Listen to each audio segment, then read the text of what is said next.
In this work, you commissioned a series of Song Dynasty bowls to be made. What led you to do this? That happened in the context of a residency that I was on in China, in Jingdezhen, which is a porcelain. It's got about a couple thousand years of porcelain history, it was part of just arriving in China and trying to figure out what it was that I was going to do there. And the mantra in the studio that I was a resident in was, why make it yourself when someone else can make it for you? So it was the antithesis of what I was expecting and what normally one would think of in terms of a ceramic art residency.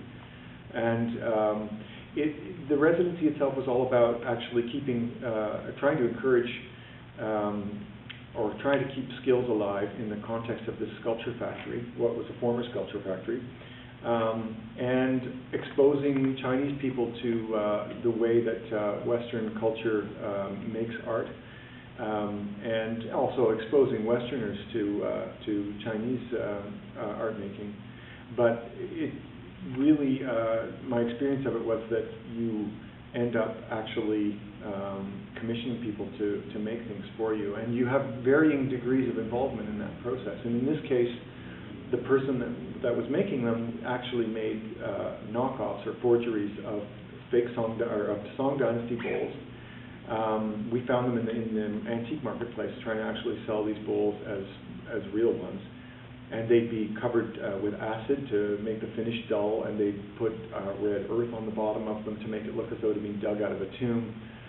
And I didn't really know anything about them, but our interpreter happened to have gone to school with this one particular guy whose bowls I really liked and wasn't willing to pay a fortune for. And so we ended up in his studio, and alongside a British artist, Roger Law, who was right in the spirit of things, and immediately asked Joey how much it was going to cost him to make 100 of them. And I was only there for about 3 or 4 days and just kind of following along, and thought to myself,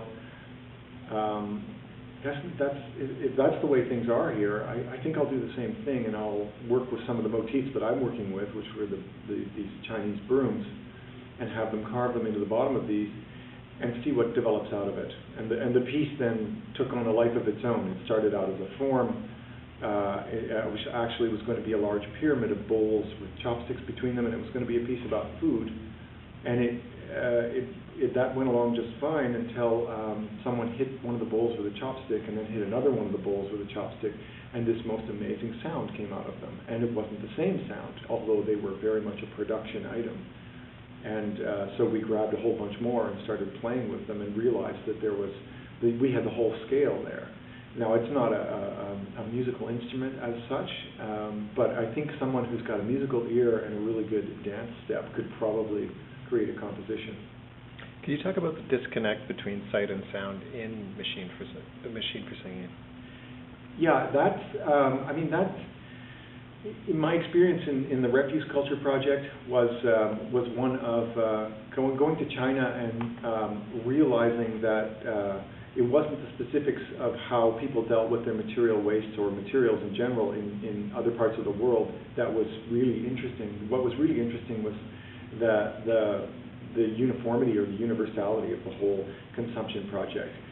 And so there is that incredible disconnect between what happens when we actually go and decide to buy something and the chain of events that we set off by making those choices. We typically don't see beyond maybe the person who's brought it from the warehouse or the truck to the warehouse, but that's about it. And it's unbelievable. I mean, people like Ed Bertinsky have shown us some of the images that are associated with our habits of consumption.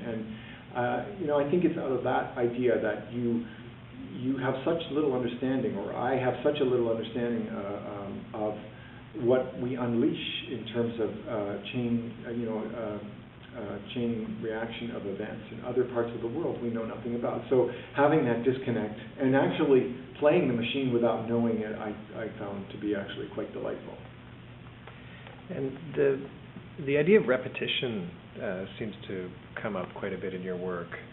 Could you talk a little bit about the importance of repetition for you?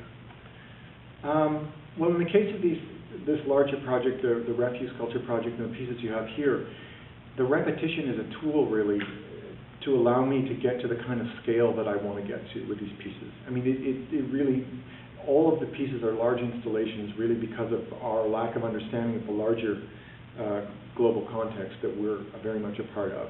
And so, I mean, repetition is, I find, one of the most powerful devices that you can use in terms of, I guess, seducing people in the same way that they're seduced by consumption.